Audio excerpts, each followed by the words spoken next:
Vabariigi aastapäeva eelsel õhtul oli Vabaduse väljak pühendatud kaitsejõudude paraadile. Kõik osalejad koos tehnikaga saabusid õhtupimeduses Jaani kiriku juurde, et teha veel viimane proov enne aastapäeva paraadi. Tseremoniaal allohvitser Veebel Lillemägi sõnul on Kaitsevägi paraadiks valmis. Jalgsiüksustega me täna tegime Sisekaitseakadeemias juba proovi ja minu arust tuli ilusti välja. Parandada saab alati, ehk ma arvan seda, et õhtuses proovis kindlasti ka üksused veel parandavad ennast, ehk siis tahavad anda parima ja ma olen kindel, et 24. ehk siis homme nad annavad tõesti endast juba 100%. Selle aastasel kaitsejõudude paraadil osalevad ka tankid ning lahingumasinad.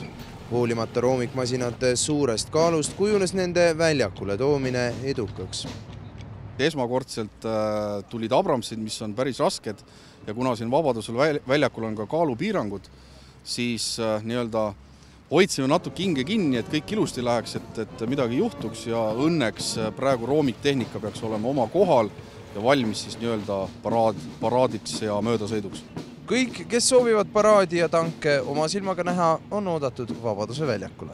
Ma arvan seda, et ega iga päev linna vahel tanke ei näe ka sõitmas ja see on Eesti ajaloos põhimõtteliselt esmakordne. Nii et tulge kohale, vaadake ja nautige.